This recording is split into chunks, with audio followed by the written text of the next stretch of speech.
Al doctor Tomás Guardia. En esta tertulia tenemos como invitado al doctor Tomás Guardia. Tomás es doctor en matemática, egresado de la Universidad Central de Venezuela. Fue profesor agregado de esta universidad desde el año 2005 hasta el 2016. Jefe del Departamento de Matemáticas, director encargado de la escuela y desde el 2016 hasta la fecha es instructor a tiempo completo en el Departamento de Matemáticas de la Universidad de Gonzaga en Spokane, en Washington. Desde el 2022 hasta la fecha, es instructor a tiempo parcial en la División de Matemáticas, Computación y Economía de la Escuela Secundaria de Stanford.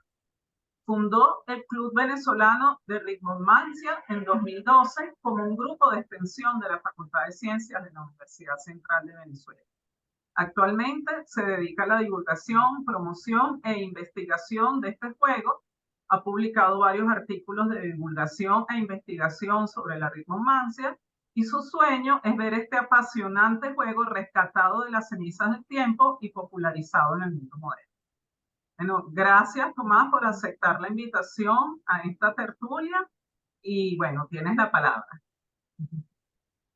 Gracias, Yolanda, y gracias a Héctor. Y bueno, es un placer para mí estar aquí en las tertulias matemáticas de Cifemat. Y bueno, dada la gentil introducción que me acaba de dar Yolanda, vamos a empezar con la presentación que titulamos Matemáticas y Literatura. Entonces, para comenzar, vamos a hablar un poco de un recorrido general, ¿no? De todo lo que se ha hecho más o menos, algunas muestras de lo que son las matemáticas literarias, ¿ok? Luego nos vamos a enfocar en uno de esos libros, que es El Señor del Cero, para utilizar el contexto de esta novela e introducir la vida de Herberto de Aurillac, que va a ser el centro de la charla, ¿no? Vamos a discutir algunos aspectos de una vida, bueno, interesante. Eh, Me pasé todo noviembre, ¿no? Leyendo la biografía de Herberto, el libro, no sé si se ve ahí, que es El Abaco y la Cruz, de la escritora Nancy Mary Brown. Y bueno, es un personaje del cual hay mucho que hablar. Y aquí tengo la novela de Marisabel Molina, la cual simplemente voy a describir sin dar mucho detalle, porque me interesa es hablar de Gerberto. Y aquí tengo, lo vi en la biblioteca acá de Gonzaga, una joya que voy a ver si me la compro, que son las cartas de Gerberto, las que nos han llegado. Y bueno, luego vamos a vincular un poco con mis propias investigaciones de ritmomaquia. No pensaba hablar de ritmomaquia porque siempre lo hago, pero es que el contexto se da y lo voy a tocar muy tangencialmente. Y bueno, vamos a culminar con algo bien interesante. Entonces, bueno, la divulgación científica tiene muchos autores, aficionados. Yo creo que es un género literario en sí mismo, ¿ok? Hay muchas obras.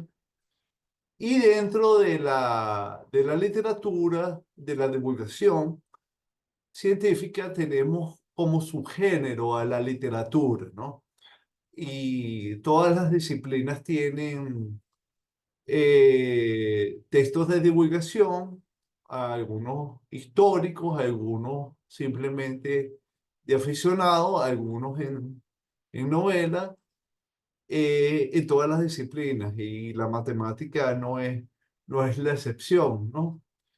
Algunos ejemplos, porque son muchos, solamente voy a mencionar unos conocidos. Tenemos el clásico de Malvataja, que narra las aventuras de un persa contador que es Beremis, en donde el autor actúa en primera persona. Yo creo que es un libro todos hemos leído en algún momento. Es una novela bien bonita. Fue la primera novela que me leí y bueno, quizás una de las fuentes que me llevaron a convertirme en matemático en los años que estaban por venir de mi propia vida. Al llegar a la universidad me cuentan sobre el tío Petrus y la conjetura de Goldbach, que se trata de, de la narración del sobrino de Petrus, que trató de demostrar la conjetura con un método de unas habas. Y es bien bonita porque aquí se refleja una lucha por la constancia. De verdad que es bien interesante esta novela, ¿no? No se requiere de mucho conocimiento matemático para leerla, igual que el hombre que calculaba, y es un buen clásico, diría yo. Luego saltamos a otro género bueno, ese está como parte del libro, de la obra enciclopédica de James Newman, El mundo de la matemática, 4 tomos en inglés, eh, 6 tomos en español o 5, creo que son 5. Bueno, 5 o 6, ahorita no me acuerdo. Creo que son 6, pero en inglés lo tengo aquí, son 4. Planilandia se trata de las aventuras en un mundo plano donde una esfera atraviesa ese universo de 2 dimensiones. No la he leído, está en la antibiblioteca, ¿no? Que Humberto Eco decía que son los libros no leídos que son más importantes que los libros ya leídos, porque tú nunca sabes cuándo lo vas a leer. Entonces, ese está pendiente. Lo leeré no sé cuándo, si es que lo llego a leer. Eh, yo soy un aficionado de Jorge Luis Borges, ¿ok? Y él se dedicó también en sus cuentos ficticios a la matemática, en muchos cuentos. El Aleph es uno de los más conocidos. Él tiene otros como Tron, Ubar, Orbis Tertius, La Perpetua Carrera entre Aquiles y la Tortuga, El Libro de Arena. Este es solo un ejemplo, pero Borges tiene una producción literaria con los temas de la matemática, el tiempo, la existencia de Dios. O sea, Borges es un tipo extraordinario. El Diablo de los Números es otra bastante conocida. Yo se la compré a Tomás, mi hijo, la tienes por ahí tirada. Y lo poquito que vi es que habla que es un pequeño diablillo que ha hecho un cuento y habla sobre los números de Fibonacci. Pero de verdad que está en la antibiblioteca también, ¿no? No sé de qué se trata. Y finalmente entramos al Señor del Cero, ¿ok? Que es una novela juvenil editada por Alfaguara y reimpresa por Santillana, ¿ok? La versión que compré aquí es de Santillana, la versión que tuve en Caracas es de Alfaguara, ¿ok? Aquí está Alfaguara juvenil, y es una novela escrita por también la escritora española Marisabel Molina, que es esta señora que está acá. Y Marisabel gana 2 premios literarios, ¿no?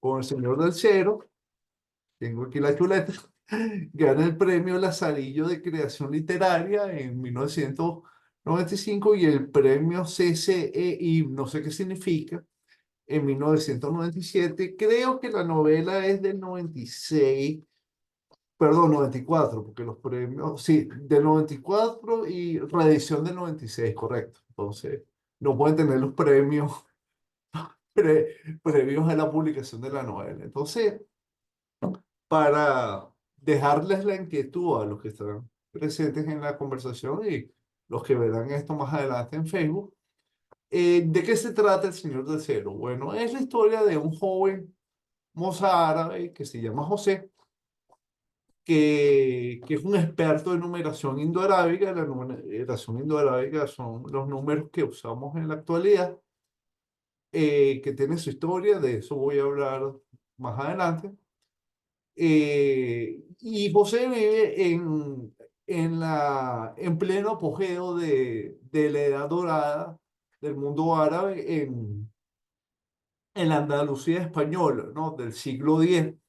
Entonces, por una cuestión de celos, que, bueno, claro, no estoy cuento de la novela, huye, lo mandan al monasterio de Santa María de Ripoll en Cataluña, y ahí comienza una trama muy hermosa de amor, amistad, honor, lealtad.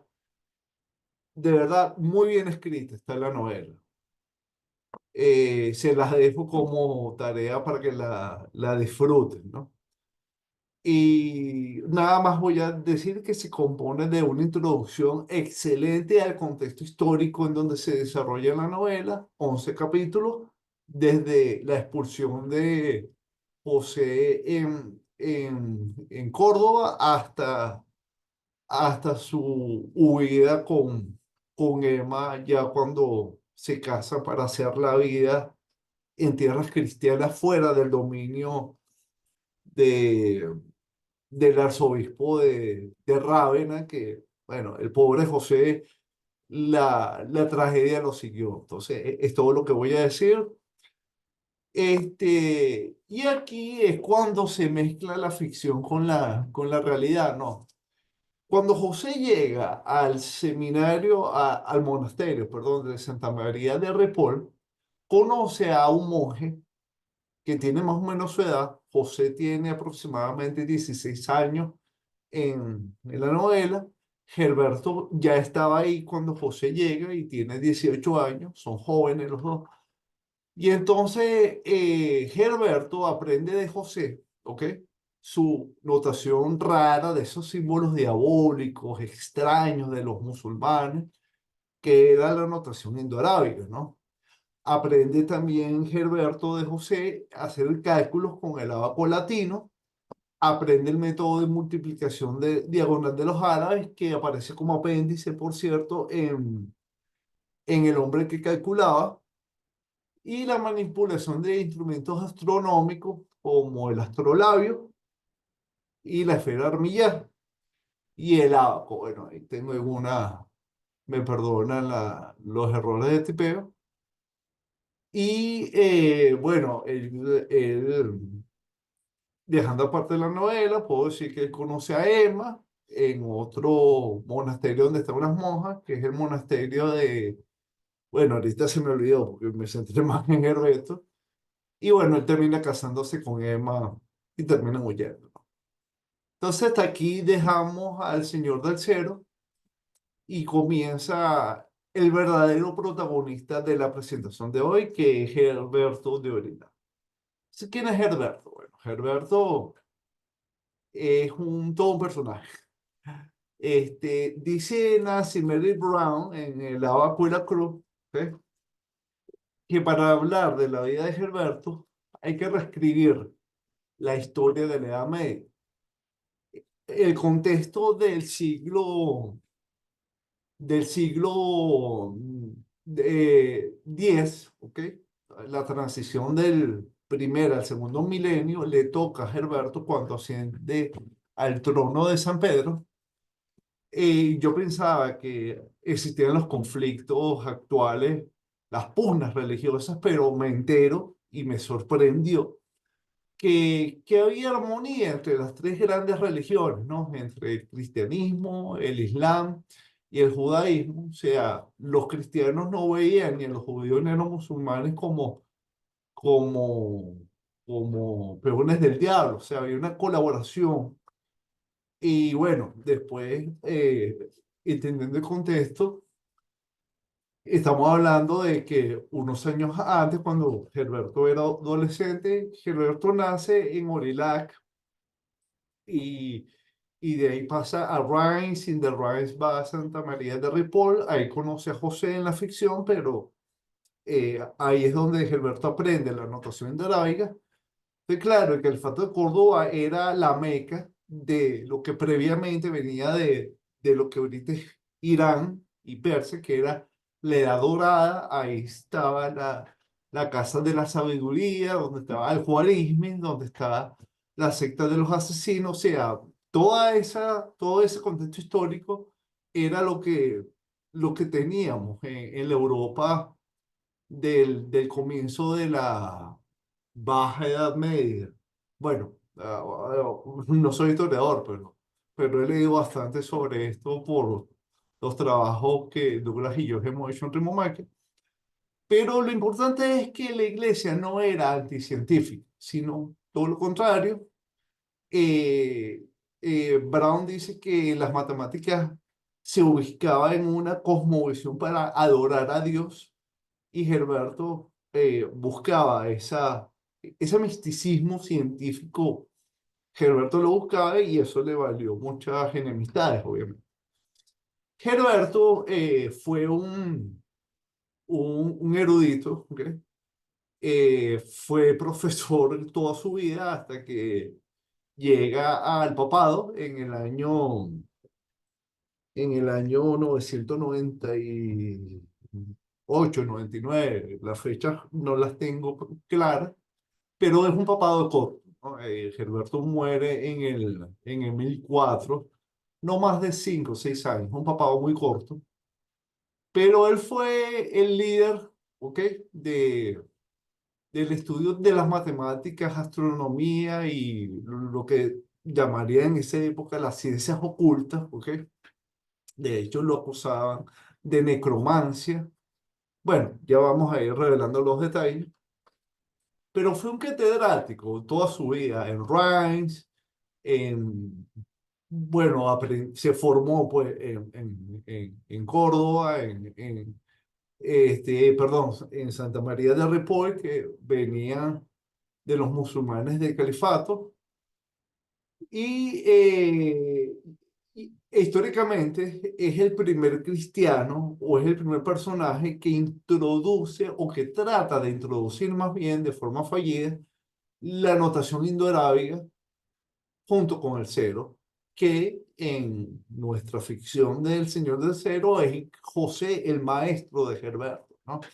Es bien bonita porque de hecho yo creo que Marisabel Molina se documentó muy bien para esta novela porque los elementos históricos, o sea, que esta novela es más que una novela juvenil, es una novela histórica muy, muy bien apegada a los hechos y la trama se desarrolla de manera impecable. Herberto desarrolla una versión del abaco latino que aparece en la novela. O sea, Herberto llega un momento que le dice a José que él le hace unas modificaciones al abaco latino. O sea, eso ocurrió, ¿no? En Santa María de Ripoll cuando Herberto estaba ahí. Y la autora lo mezcla con José de una manera impecable, hay que decir. Y ese abaco, que ya lo vamos a ver más adelante, que es el abaco de Herberto, es simplemente una calculadora de 4 funciones, ¿no? O sea, sería la calculadora de 4 operaciones aritméticas, por supuesto, adaptada a la época, es un tablero de cuero. Ahí tengo unas imágenes con unas piezas que se mueven, ¿ok? Y desarrolló los algoritmos o imita los algoritmos que hoy en día utilizamos para las 4 operaciones aritméticas. Entonces, aquí está el caballero del que estamos hablando. Esa imagen, bueno, ustedes ponen en Google Silvestre II, que es el nombre pontificio de Herberto. Él asume el papado bajo el nombre de Silvestre II en honor a Silvestre I, unos cuantos siglos atrás. Y esa es la foto oficial que sale en la página web del Vaticano, ¿ok? Eh, y bueno, ya vamos a ver por qué Gilberto es nuestro personaje en la tarde de hoy. Lo cierto es que sus años de juventud transcurren en España, en Cataluña, ¿no? Del 967 al 970. Y cabe mencionar que los hechos del Señor del Cielo, la novela transcurre del 966 al 69, o sea que es cuando Herberto lo manda hacia Santa María de Ripoll y esos años fueron decisivos en su vida, porque ¿qué pasa en Santa María de Ripoll? Ahí era no vamos a decir la Meca, pero desde el Califato de Córdoba se introdujo la ciencia que en ese momento se enseñaba en Andalucía. De hecho, aquí tengo, ¿no? Que el árabe era la lengua franca, ¿no? En Andalucía, ¿no? Entonces, es muy probable, ya estoy especulando, que Gerardo supiese árabe o algunas nociones de árabe. Y en Al-Ándalus, o sea, Andalucía o Al-Ándalus, ahí era el centro del estudio matemático, astronómico, filosófico, o sea, eso fue, la ciencia moderna sobrevive gracias al aporte de los árabes.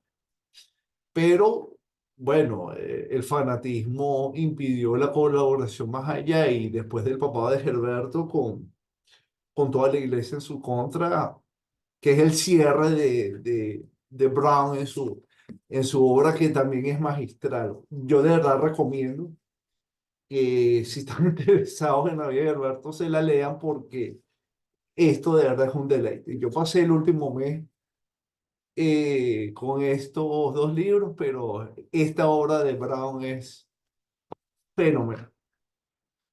Entonces, ¿por qué fueron decisivos los años de Herberto en Cataluña? Bueno, porque ahí aprendió el quadrivium. Recordemos que el currículum universitario de la Europa medieval era el trivium, que eran las tres materias obligatorias, que era la retórica,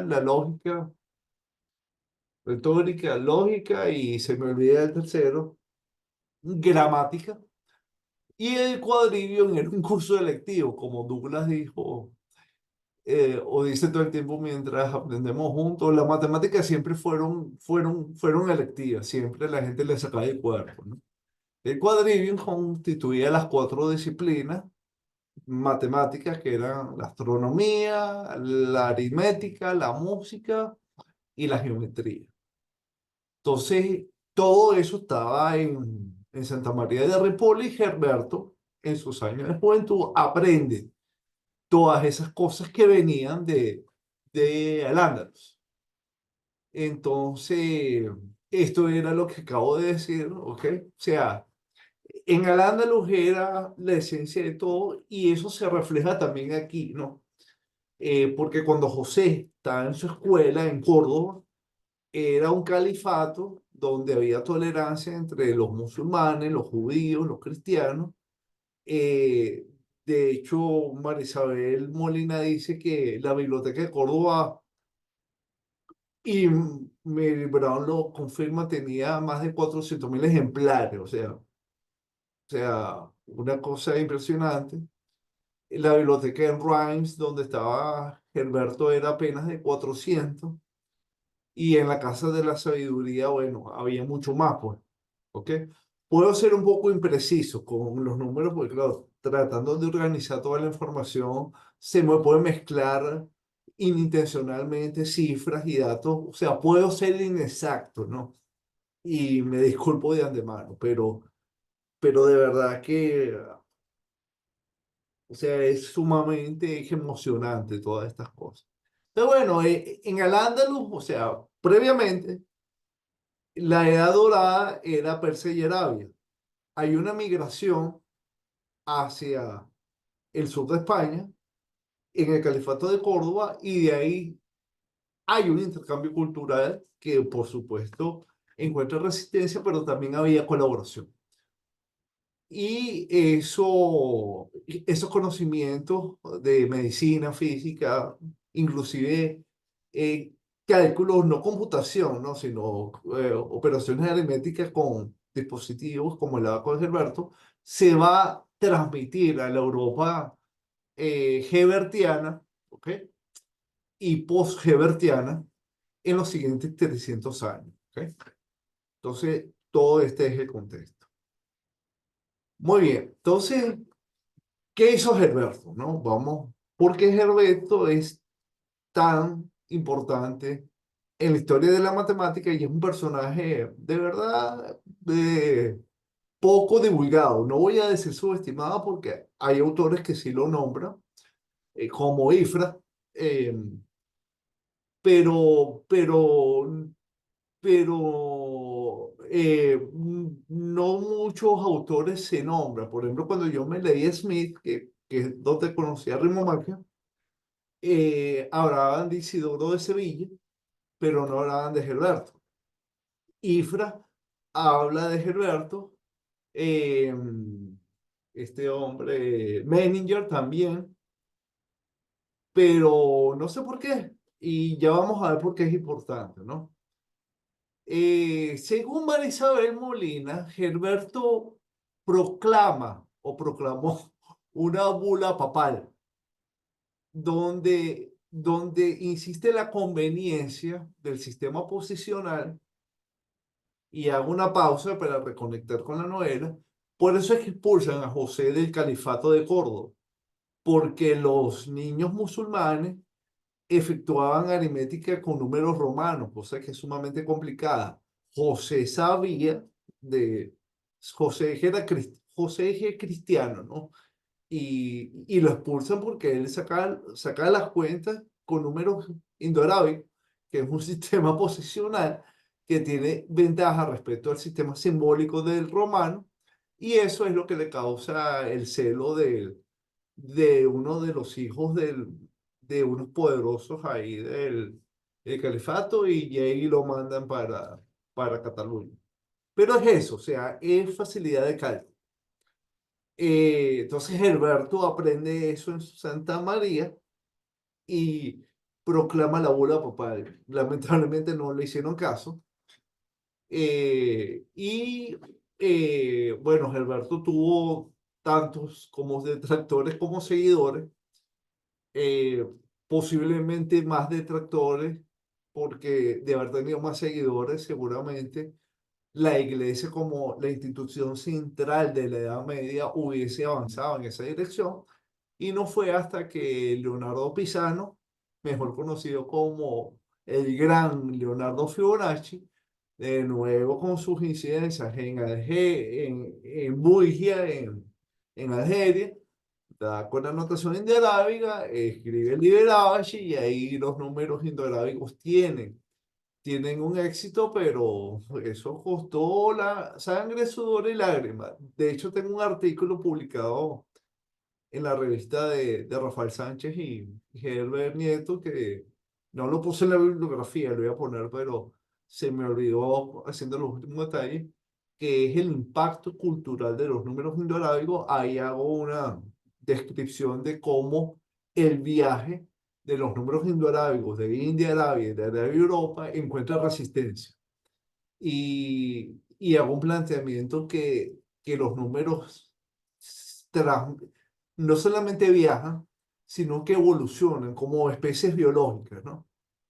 Entonces, bueno, eh, eh, lo que ocurrió fue, desde el punto de vista de las especies numéricas, especies, para hablar como una categoría de algo que se va perfeccionando en el tiempo, que nada que ver con la biología, sino en el contexto, haciendo el símil con el cambio en el grafema del numeral, ¿no? Recordemos que el numeral es el símbolo con que se representa y el número es en abstracto la cantidad. Los números ápices forman parte de esa línea evolutiva que comienza con los números Brahmi en India, luego van para Persia con los Guba, luego pasan al sur de España con los números ápices, que son los estilos de Gerberto. Gerberto manejaba los números ápices, y de ahí van para Europa, llega Fibonacci, hasta que finalmente, siglo XVI, XVII, tenemos la notación moderna que no ha sufrido otro cambio evolutivo. Recomiendo la lectura de mi artículo que está en Espacio Matemático para profundizar más en ese tema de la evolución de la notación indoárabe. ¿Cómo se llama la revista? Espacio Matemático, está en Ah, internet, ok, y ponen mi nombre, y el nombre del artículo es El impacto cultural de los números indolares. Para efectos de Cifema, tengo el artículo en, en inglés y en español. Decidimos publicarlo en inglés para que tuviese más impacto, pero hice el borrador primero en español. Lo que pasa es que en ese momento estaba aplicando para la Green Card.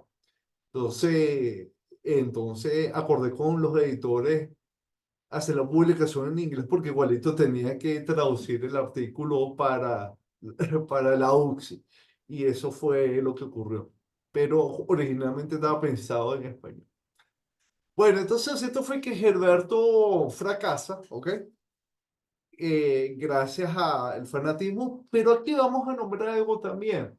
No crean que la transmisión, que la migración de India a Arabia fue fácil. De hecho, Ifra lo reconoce. Ifra dice que él se equivocó en su tratado magistral, Historia Universal de los Números. Ifra dice, yo lo pongo en el artículo, que él reconoce que se equivocó y después llega a la conclusión que la transmisión de los números Brahmi a los números Gubar encontró la misma resistencia que de los números Gubar a los números ápices y de los ápices a los modernos. Una resistencia cultural, ¿por qué? Bueno, por zona de confort o simple temor a los desconocidos. No se crean que fue nada más desde los árabes a los cristianos en Europa, no, no, también encontró resistencia la notación indoarábiga desde India hasta, hasta Persia, hasta Arabia. Lo que pasa es, bueno, después de Fibonacci, él escribió el Liber-Abaci. Por cierto, Gerardo también escribió un Liber-Abaci que me sorprendió, que se llaman iguales, pero no tengo idea. O sea, yo con Gerberto estoy comenzando y creo que voy a dedicarme a estudiarlo más en profundidad. Decía que el sentido común se termina imponiendo y nada más la facilidad del cálculo del sistema posicional vence al cálculo romano que debió haber sido una locura. Yo no me imagino cómo sería multiplicar el romano, dividir. Eso debe ser horrible. En cambio, con nuestros 9 símbolos más el cero, y esa fue una idea revolucionaria porque el cero es algo para representar algo que no existe y debe estar allí. Todo eso lo discuto en el artículo, pero vale la pena mencionarlo en este momento. De bueno, que Herberto se refiere a sus números ápices como números indios, ¿ok? Números indios. Y él se identifica a sí mismo como el maestro solitario de la sabiduría india de los números. Según Brown, él llama a sus ápices, uno es Igi, el dos es Andras, el 3 es Ormis, el 4 es Arbas, el 5 es Guimas, el 6 es Caltes, el 7 es Nesis, el 8 es Tementias, el 9 es Serentis y Sipos o el Céfiro o el Cipher. De hecho, el apodo que le ponen a José en la novena es Sir Cipher, que es el señor del cero en árabe. Bueno, aquí está un extracto del libro de Ifra, de la Historia Universal de los Números, donde esta especie se llama la raciones número, aquí me tiene que ayudar Andrés con el latín, abaci, sin el cero, ¿ok? Del 1 al 9, y algunas subespecies contenían al cero como un puntico o un circulito parecido al nuestro. Luego, tenemos el ábaco, ¿okay? Que es una variante del ábaco latino. José, el protagonista de la novela de Molina, es un experto en el ábaco de arena. De hecho, así enamora a Emma con el ábaco de arena y el ábaco latino. Gerberto hace una modificación del ábaco latino y le coloca como unas bolitas de hueso, ¿no? Y le ponen los números encima. y de eso voy a hablar más adelante, que es lo que personalmente me emociona con Riemann. Pero esa modificación la hizo en realidad Herberto, ¿no? Gracias a José en nuestra ficción. Entonces, ¿qué hacía? Bueno, lo que hizo fue introducir el método del cálculo del sistema posicional que utilizamos hoy, ¿no? Entonces, consiste en unas columnas de las unidades, se colocaban más a la derecha, y aumentando en orden de magnitud, ¿ok? Tal como lo hacemos ahorita. Entonces agrupaba 27 columnas en arcos de 3, ya van a ver la imagen tomada de Brown, y cada grupo de 3 era etiquetado con un numeral del 1 al 9 y se agrupaba en lo que hacemos ahorita, unidades, centenas, decenas, unidad, unidad de mil, centenas de mil, exactamente igual. Con ese abaco, Herberto podía sumar hasta el orden de magnitud de 10 a la 27. Entonces, bueno, por ahí en unos papers que no incluí, pues si no, esta presentación me ya no sé cuántas horas, hay una crítica al bajo nivel matemático en la época de Herberto, pero ustedes me van a perdonar. En pleno siglo segundo, que el abaco de Herberto, que es este que está aquí, fuese un dispositivo primitivo para nosotros, pero por favor, ubiquémonos en el contexto histórico y que este dispositivo pueda manipular cifras del orden de 10 a la 27. Yo no sé qué bajo nivel matemático es eso. Yo creo que era bastante avanzado para la época y es importante, pero bueno, la historia es la historia y nosotros lo que hacemos es evaluarla y sacar las conclusiones que hay que sacar. Entonces ese es el abaco de Herberto, ¿no? Me imagino que en Europa utilizarían números romanos ante la negativa de usar los números ápices o los ancestros de los números indoarábigos modernos, ¿no? Los que introduce Fibonacci. Y hay videos y hay un artículo de la Asociación Matemática Americana que explica cómo se funciona, pero bueno, no voy a caer en los detalles aquí. Porque también Gilberto estudia geometría.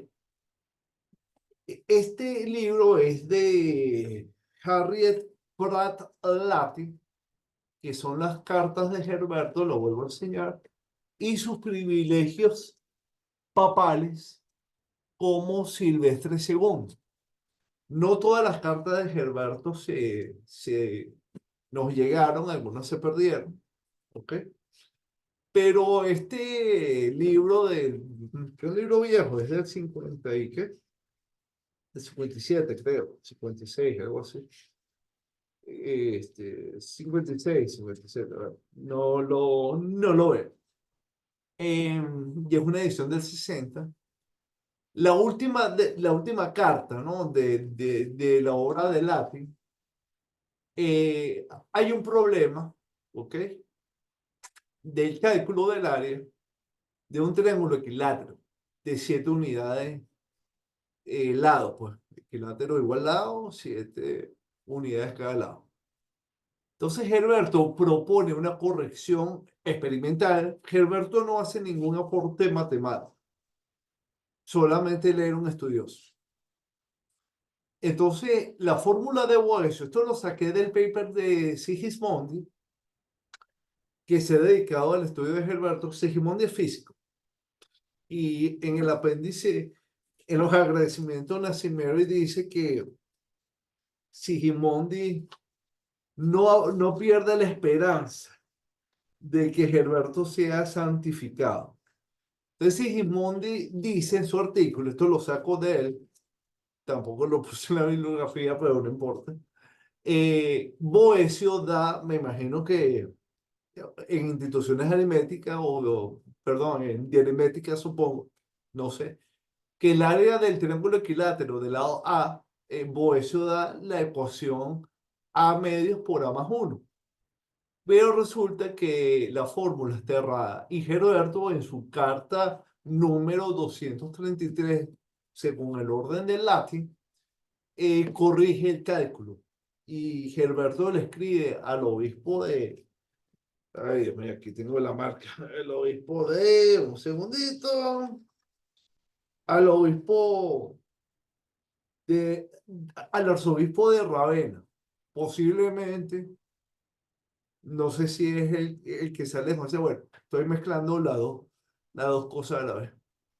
Que el área es 21, pero dice Sigismondi en su artículo que está en el Archive que el valor exacto del triángulo equilátero de 7 unidades es 7 al cuadrado, 49 cuartos por raíz de 3, que aproximadamente 21.21.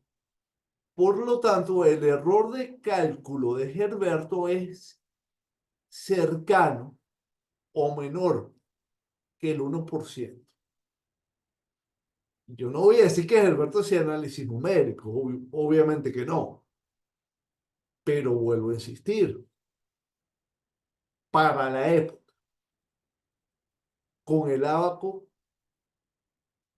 pelarse en un 1%, a mí me parece que es algo increíble, pues. Gilberto usa la aproximación de Rey de 3 como 1.73 periódico.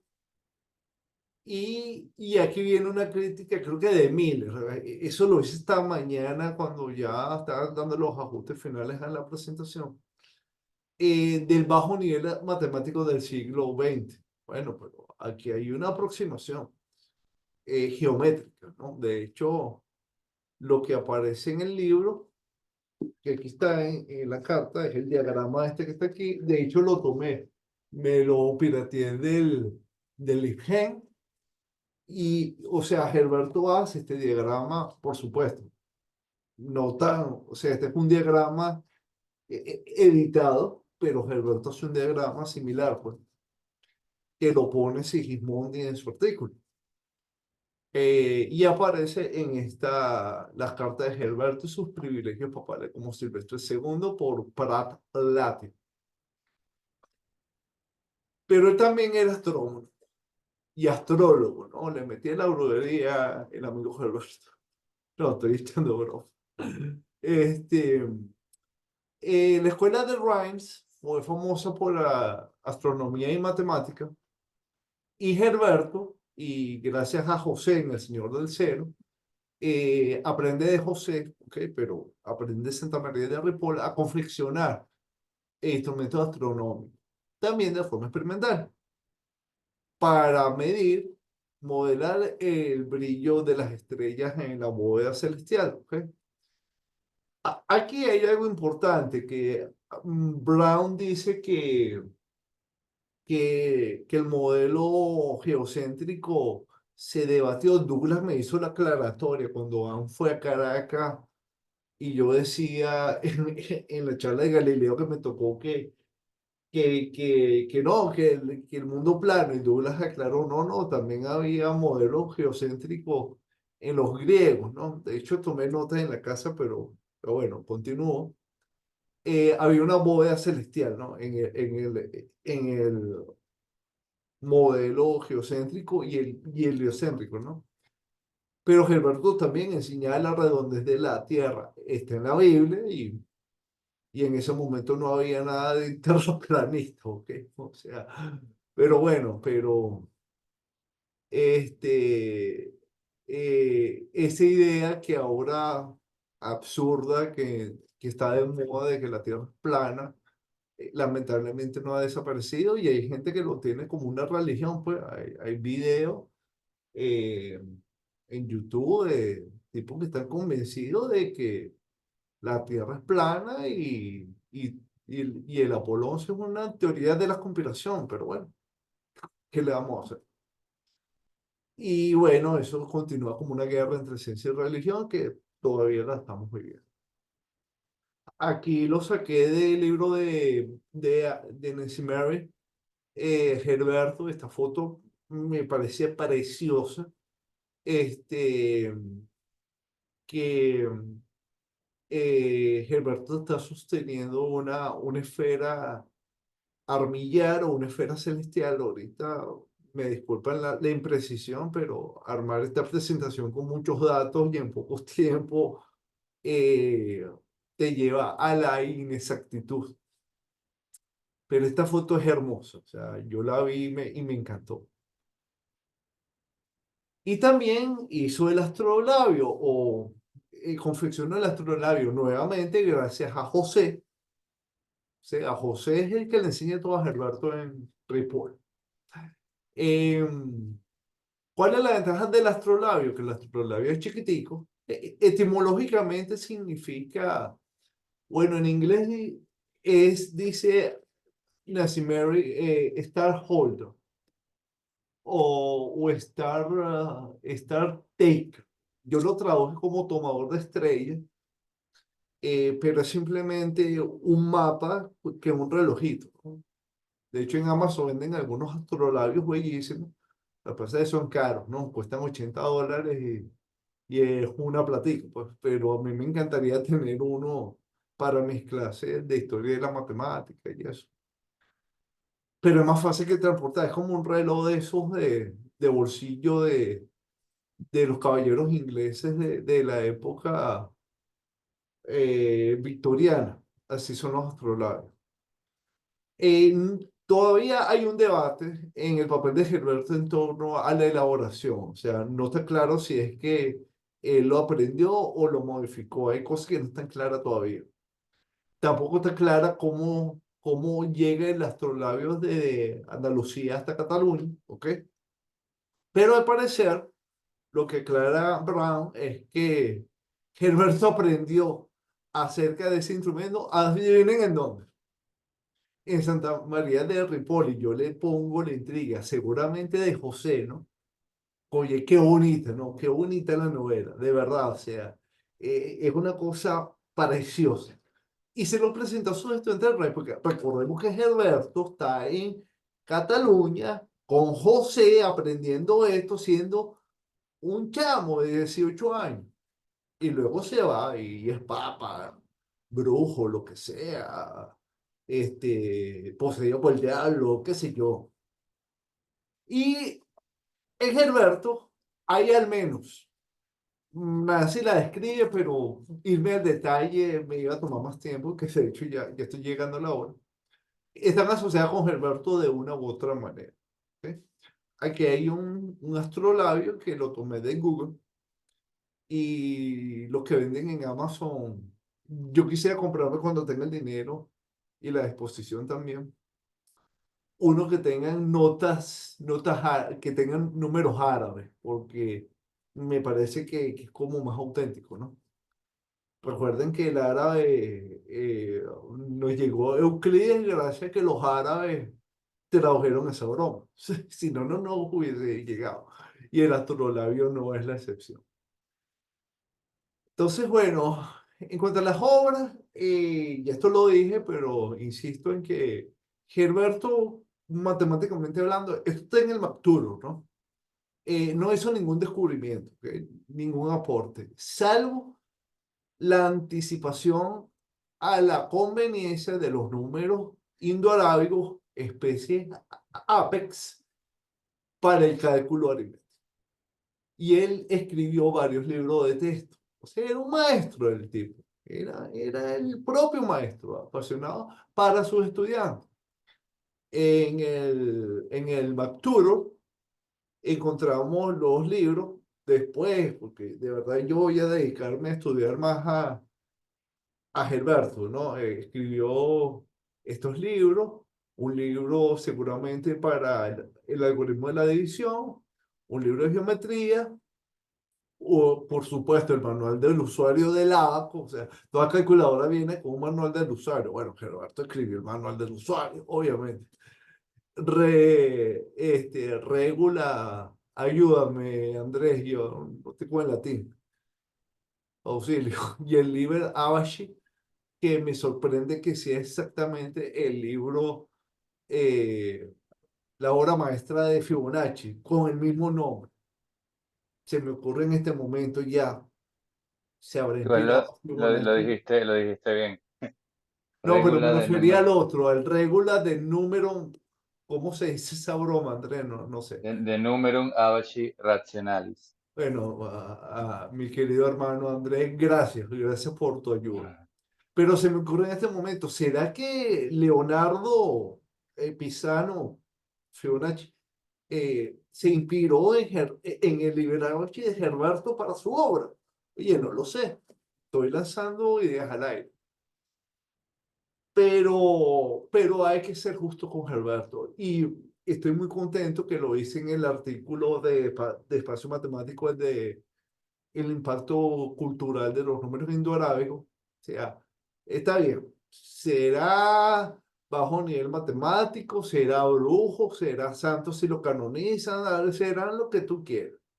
Pero hay que darle a Gerberto el mérito de ser el precursor de la introducción en la Europa medieval de los números posicionales, especies ápices. O sea, el mérito de Gilberto lo tiene.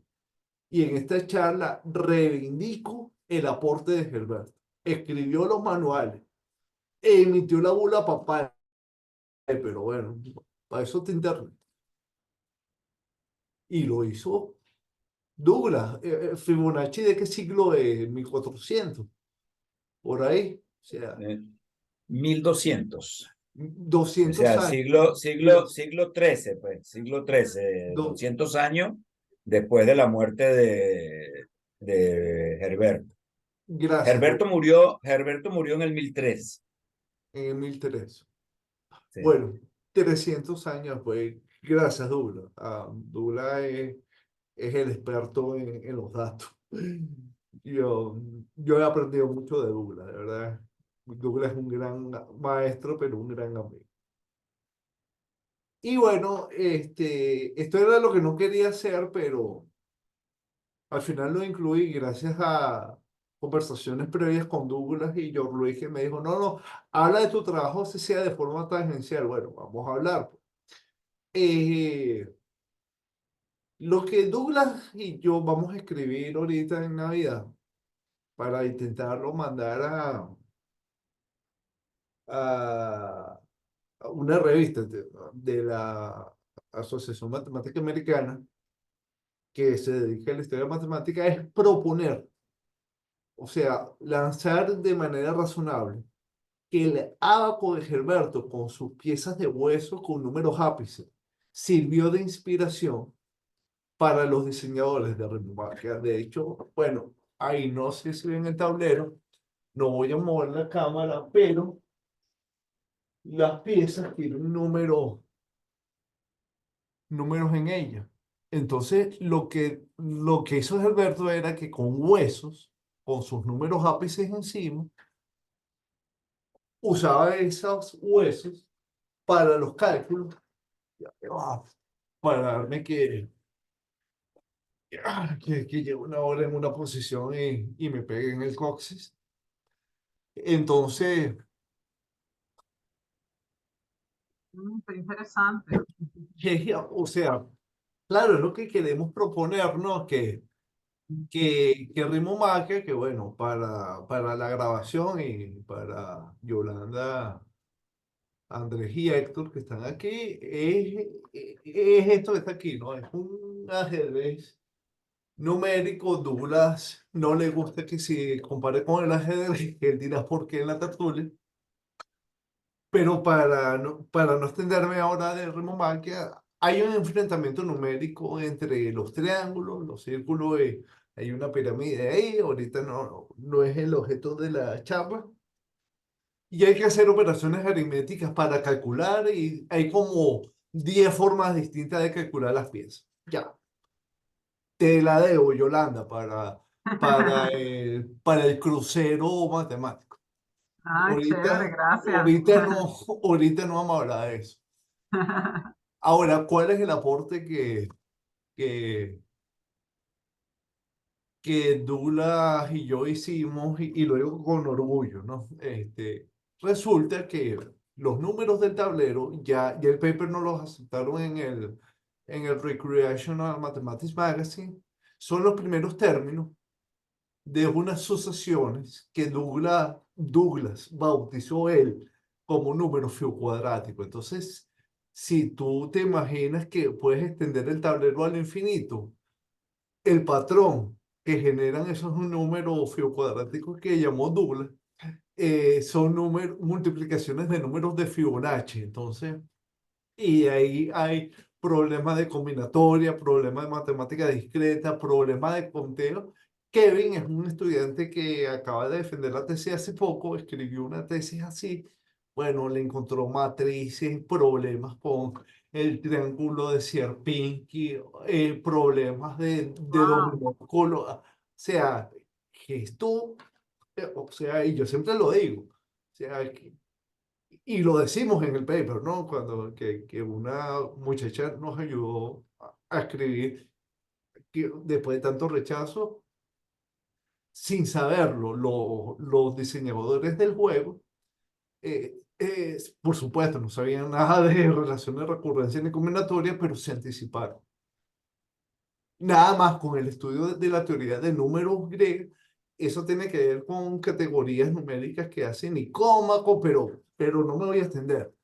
Pero se Ok, anticiparon a conceptos modernos de matemática. Bueno, lo cierto del caso es que, que fue un recorrido larguísimo.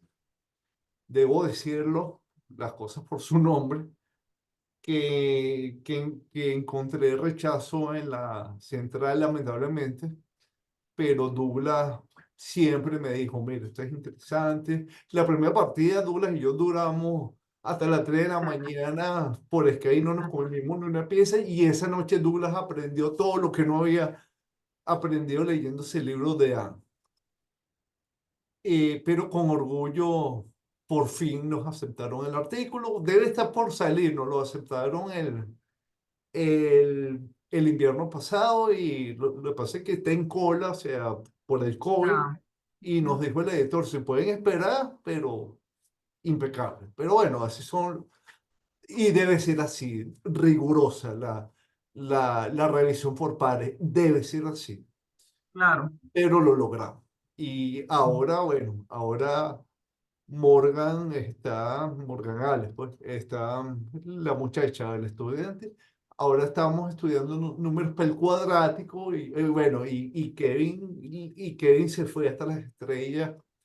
Y bueno, a esto me voy a dedicar, y no voy a ser yo el que va a haber consolidado el trabajo, van a ser mis estudiantes. Va a ser Kevin, va a ser Morgan Allen, va a ser Sara. Sara está haciendo otras cosas, o sea, ellos son los que van a continuar. Y bueno, Ok, es el aporte nuestro.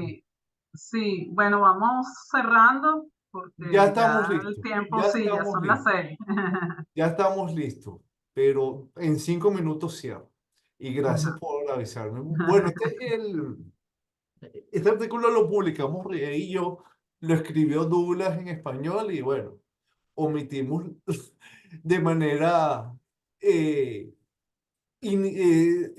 omitimos de verdad. Yo le dije a Rie que había que poner a Douglas en la dedicatoria, pero a la chama se le olvidó y yo no revisé, lamentablemente.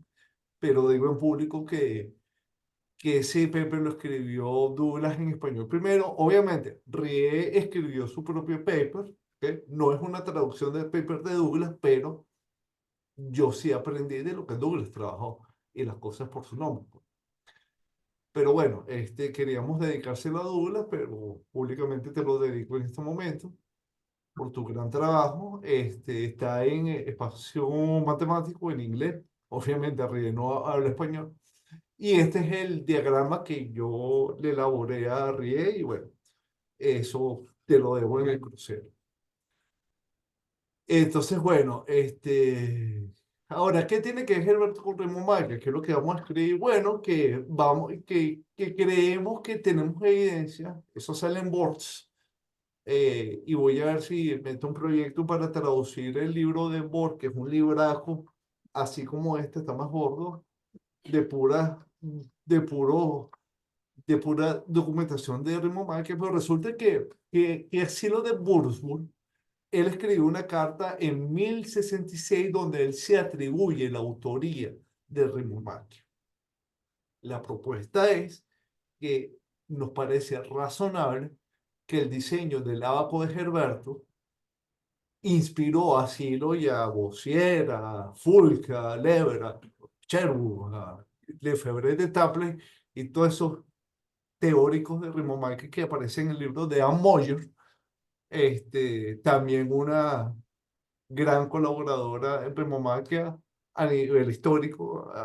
Anne hace historia. Y eso va a ser sin duda algo que a Douglas y a mí nos va a ocupar buena parte de este invierno. Bueno, cierro ya con lo que sale al final, al comienzo del último capítulo del libro de Nancy Mary. Dice algo como esto, ¿no? El imperio cristiano que Herberto imaginó pudo haber cambiado el curso de la historia. En la España que él había visto en su juventud, cualquier hombre de cualquier fe pudo haber llegado al poder. La justicia y la ley pudieron haber apaciguado la fuerza bruta. En lugar de las cruzadas, el gran cisma y la Inquisición, la iglesia medieval pudo haber sido conocida hoy por su aritmética, geometría, astronomía y música. Dios hubiera todavía sido adorado a través de los números, pesas y medidas. La ciencia y la fe hubiesen sido una. Qué gran reflexión, ¿no? En estos tiempos tan tristes, de guerras, de muerte, de fanatismo. ¿Qué mundo tan distinto hubiese sido el siglo XXI si el mismo fanatismo y la misma intolerancia y la misma ignorancia que hoy nos está causando la muerte de inocentes, porque a mí me duele es el hombre? Qué distinto hubiese sido el mundo si los hombres como Gilberto no los hubiesen atacado. Al final del libro hay un pintor húngaro que en 2005, Gábor Színce, pinta un fresco ilustrando la vida de Gilberto, de pastor que está aquí, y los monjes de Santa María de Ripoll, junto a la coronación del rey Stephen de Hungría. Y yo le pongo aquí como pregunta de cierre: ¿estará José en algún lugar del fresco del artista húngaro? Nunca lo sabremos. Pero como dice San Agustín, mi alma arde por saber. Y esta es una estatua de Gerberto en Orillac, obviamente. Y esto aparece comenzando el capítulo de El Papa Científico. Una cita, Gerberto, que seguramente está aquí en latín. Si la vida continúa, te explicaré, tanto como sea necesario, estas cosas para que alcance su total comprensión con mayor claridad. Gerberto de Orillac o Silvestre II, cerca del año 979. Y ya, y con esto cierro, lo prometo.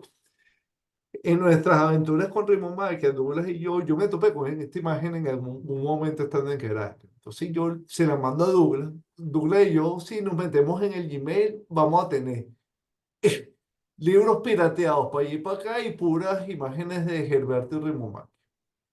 Y esta es una de ellas. Entonces, me da curiosidad digo, Douglas, Gerberto no está enterrado en el Vaticano. ¿Dónde Carrizo está nuestro amigo? Así le escribo en el correo. O sea, ¿dónde está Gerberto? Bueno, la respuesta la encontré leyendo a Melgrado. La tumba de Gerberto fue profanada.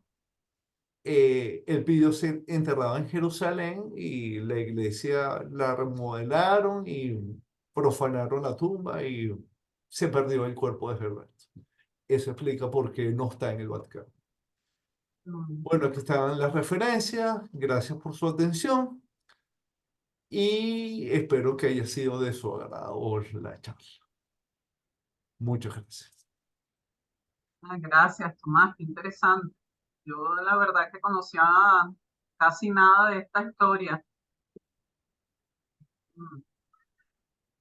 Y bueno, cuéntanos también, Douglas, que cómo acá en Venezuela, eh, si uno quiere conocer más del juego, ¿dónde puede verlo? Si quieres conocer más de... Del juego de la Ah, de ritmomaquia. ritmomaquia.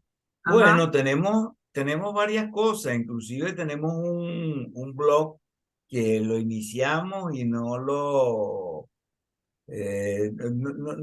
hemos tocado más, no lo hemos tocado más, pero ahí hay cuestiones que tienen que ver con las reglas del juego y ujú, todas esas cosas, ¿no? Yo me imagino que ajá, una vez que los alumnos de Tomás avancen en ciertas cuestiones de darle más estructura a lo que sabemos del juego para tratar de llevarlo a un juego que podamos ofrecer como tal, porque ajá, realmente con lo que se tiene es difícil jugar el juego. Pero yo ya, me imagino que con lo que están haciendo los estudiantes de Tomás se van a conseguir unas reglas que en cierta forma estabilicen el juego, ya, pues que sean normas estables, que nos ujú, quede eso. Y bueno, allí, yo de todas maneras, yo creo que te puedo pasar los enlaces al blog y a ay, todas esas cosas, ¿no? Que qué bien, ahí hay los materiales que produjimos inicialmente, Tomás y yo, están allí en ese blog del Club de Ritmomaquia de la UCB.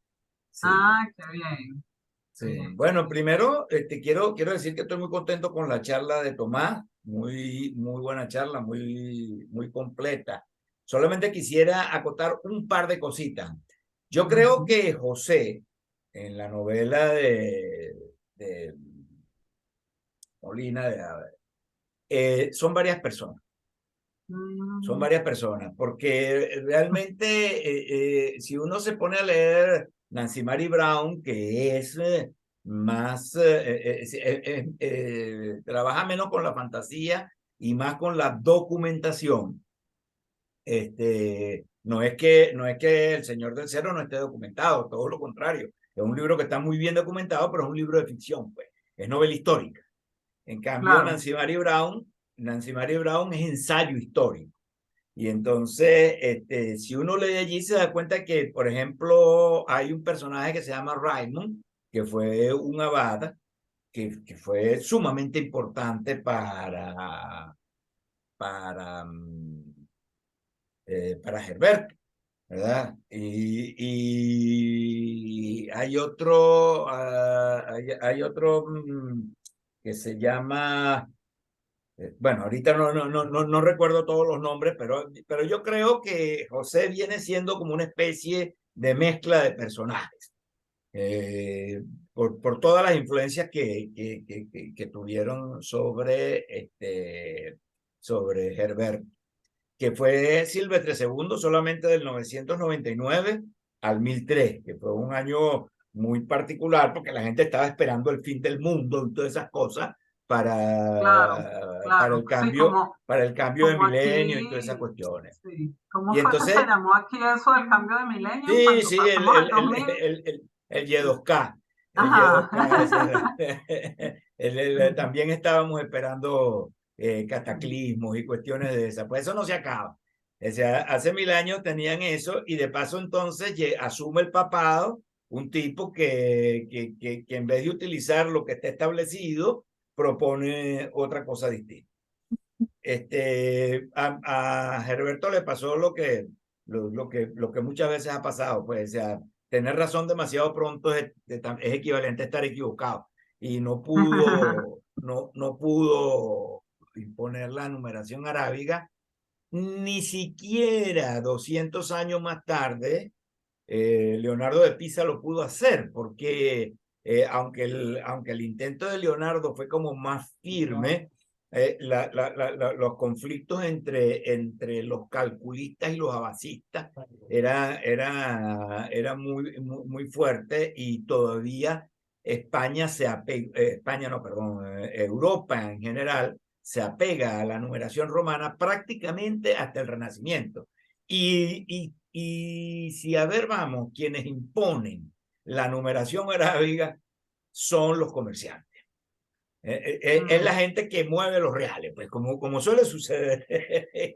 La gente que mueve los reales es la que impone esto, porque claro, las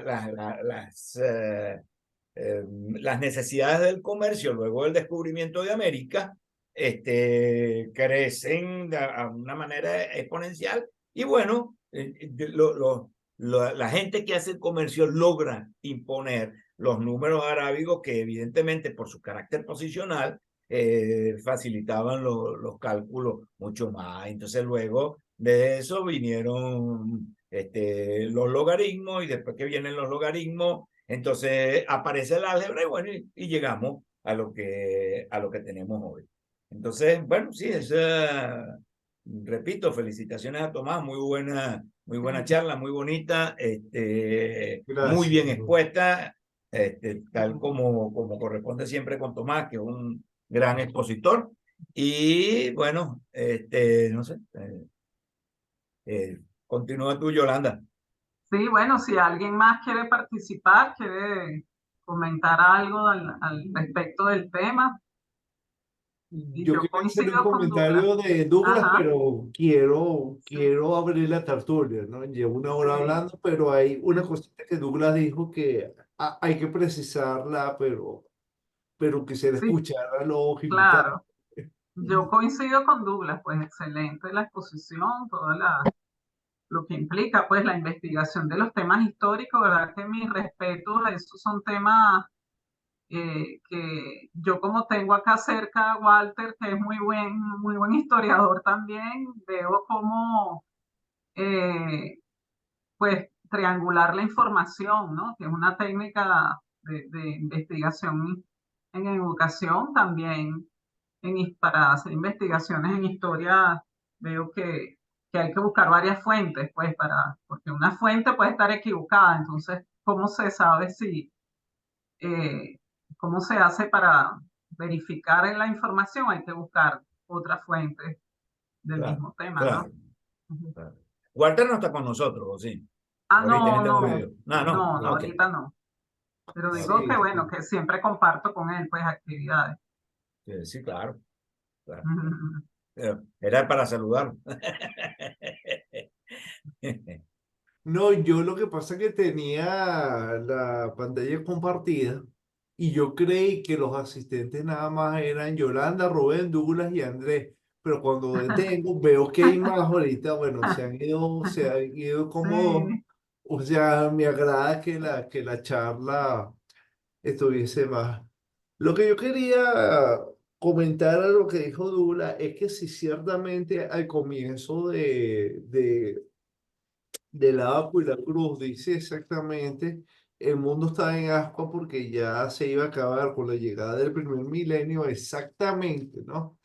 En el año 999, el arzobispo de Rávena se sentó para responder una carta, perdón, letter en inglés. En 9 meses el mundo vendrá a su final, habrán hambre, ok, pero más adelante ella aclara, la cosa es que, o sea, tantas notas que le puse aquí, aclara que más bien era todo lo contrario, que Gerberto, él no tenía, o sea, él estaba claro que el mundo no se iba a acabar, y en la sociedad eso no era.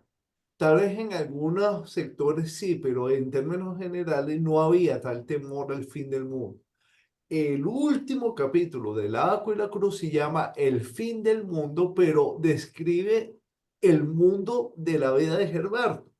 Entonces, ese fenómeno del año 2000, aquí dice Gerberto,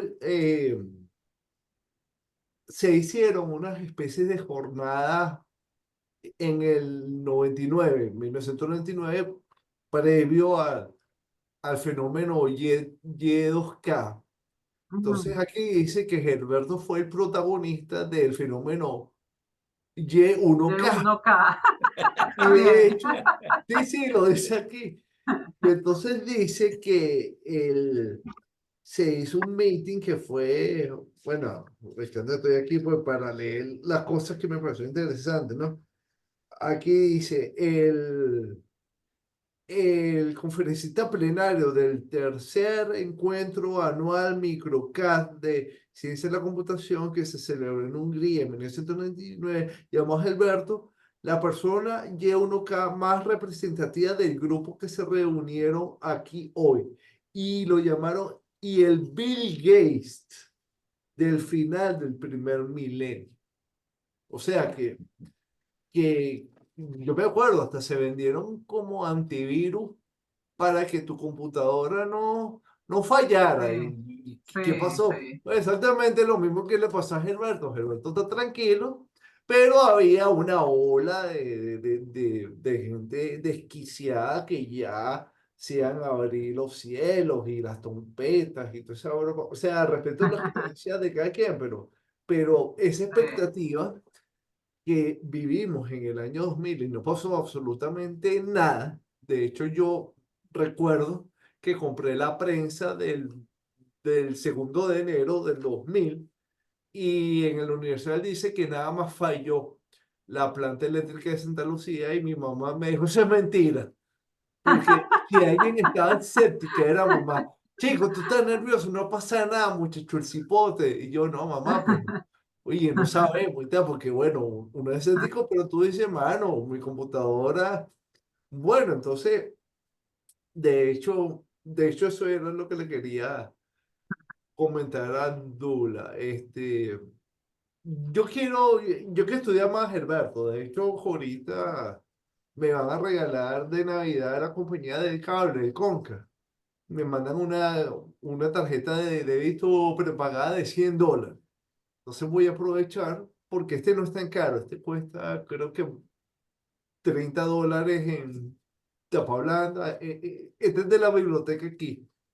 Y, Ya. y, y voy a comprarme, bueno, es mi regalo de Navidad, me compro mis libros, ¿no? Pero Qué bien. quiero, quiero estudiar más a Gerberto, porque es que me quedaron muchas cosas en el tintero. Cuando yo me voy a los artículos que Nancy, y de hecho tengo pensado escribirle un correo porque también hay que comentar aquí, Douglas comienza a leerse a Nancy eh, cuando apenas estábamos dando el primer paso en Remo Márquez y Nancy le aclara que Gerberto no pudo haber sido jugador de Remo Márquez. ¿Y por qué lo decíamos?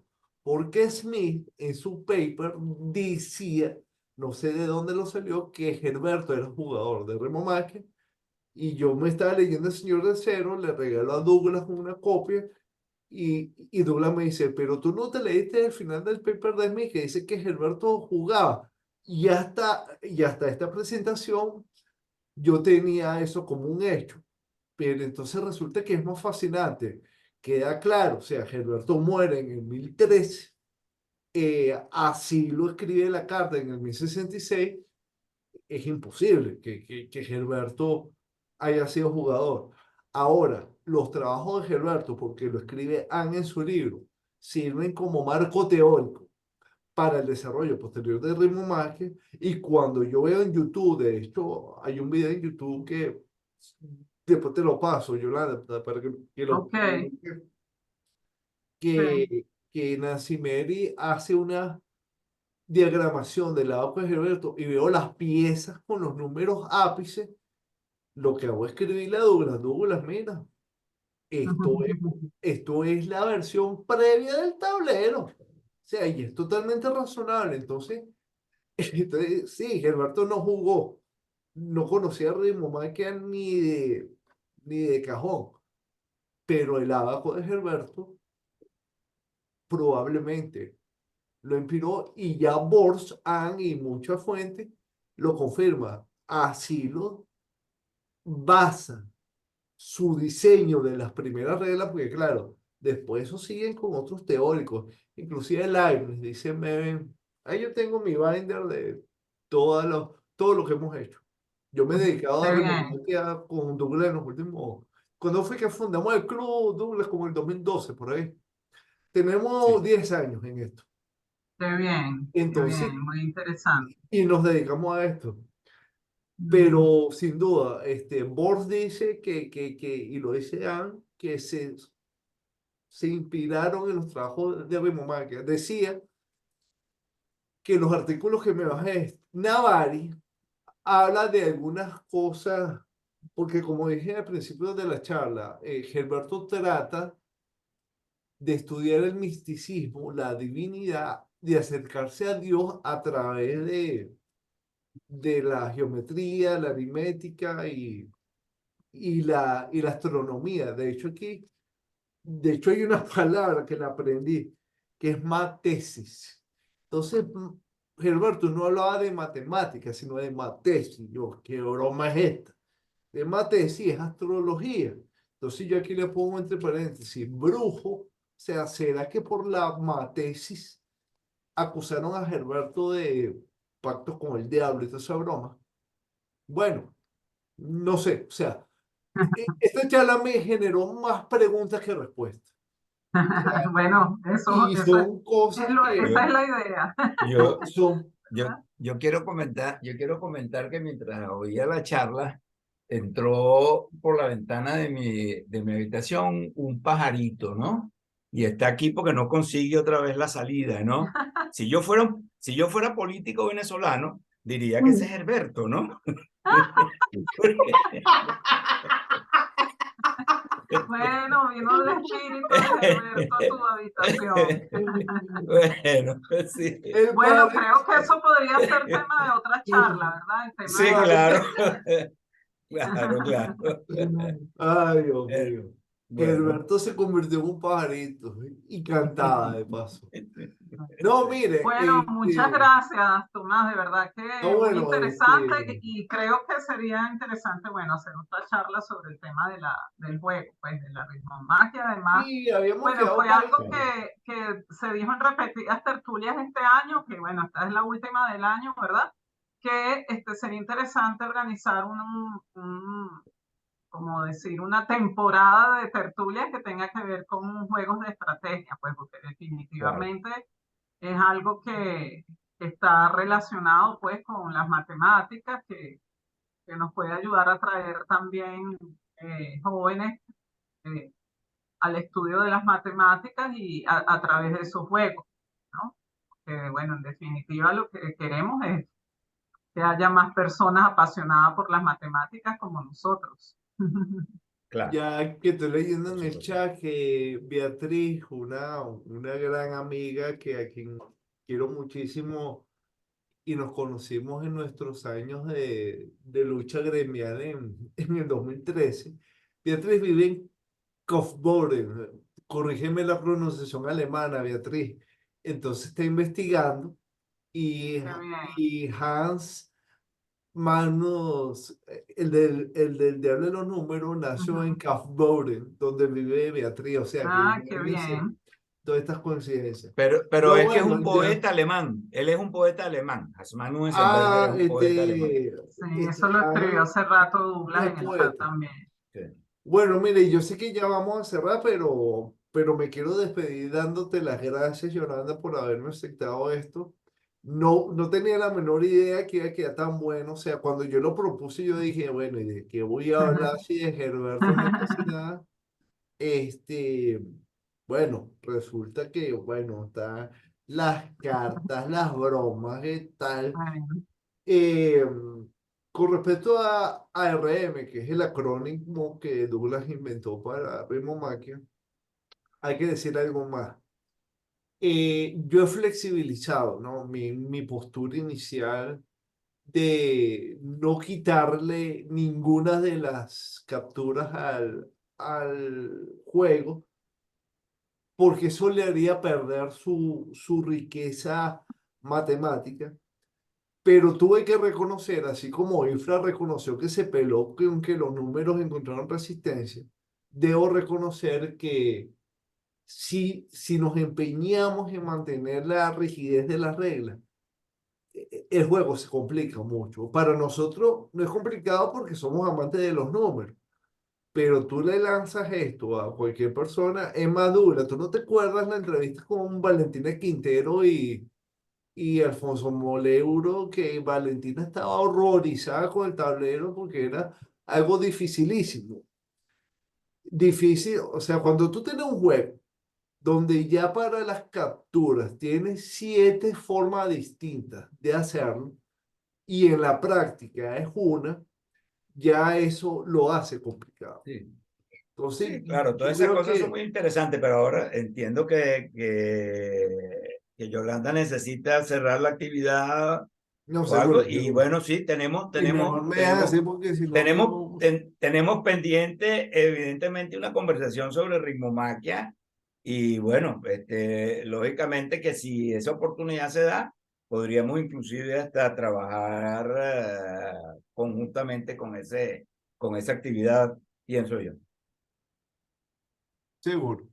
Bueno, tú me dices si quieres que lo expongamos. Bueno, a Douglas le encanta exponer esa charla y sería bueno, ya Claro. que tienes tiempo que no hablas, que la vuelvas a hablar. Y yo porque me metí ya en mis bromas metacuadráticas y esto lo tengo ya como motivo, aunque una de mis estudiantes está programando RM para Android, Beck. Ya. O Ah, sea, qué yo bien. tengo varios proyectos en curso, pero Ah, realmente, y el club murió, o sea, apenas yo me vine, eso desapareció. Se hizo un torneo después, poco después que yo me vine y ya, o sea, eso murió, pues. Pero como han muerto todos los intentos de rescatar el juego, ¿no? Eh, ahora resulta que aquí llego, ¿ok? Y resulta que un tipo en Canadá fundó el Club Canadiense de Ritmomaquia y abrió una cuenta Twitter. Y el hombre me escribe, me pregunta por las reglas de Douglas Carrier, las reescribió y yo no se las di, pues hasta que el paper no saliera publicado, no di nada. Y después me llama un italiano, Conedote, creo. También me reúno con él y resulta que Conedote lo que hizo fue publicar un libro en Amazon fileteándose las reglas de RIA y yo lo dejé quieto. Yo ni me molesté porque ya, o sea, porque eso es muy normal, que existe el plan. Eh, o sea, yo estoy seguro de mi trabajo, Douglas me ha acompañado en esto y los muchachos están avanzando solo. Pero sí creo que vale la pena, como dijo Douglas en su libro de Historia de la Matemática, o sea, hacer el esfuerzo para recobrar ese amor al conocimiento puro. Desde claro. este punto de vista, sí vale la pena un rescate y también algo que yo me he dedicado, que todavía no he podido explorar, que son muchos proyectos que hay con el jueguito medieval, que es el aprendizaje lúdico de la matemática. Que, Claro, cierto, claro. Bueno, Douglas Morgan Ale se va para Finlandia y va a escribir un paper en eso con la justicia social y tal, y ahora sí me cayó la boca, pues si no nos dan otra hora más aquí. Gracias, Yolanda, de verdad, muchas gracias, Yolanda, gracias, Tomás. gracias. Muchas gracias a los participantes, a quienes se conectaron por acá y las personas que están escuchando por Facebook. Entonces, bueno, no me queda más que desearle feliz Navidad a todos y esperemos que el año que viene, bueno, sigamos con nuestras actividades con el mismo éxito o mayor éxito que este año. Así es. Bueno, Bueno, un hasta abrazo luego. y que estén muy bien. Hasta luego. Muchas gracias, feliz Navidad y nos vemos pronto. Que Seguro. estén bien.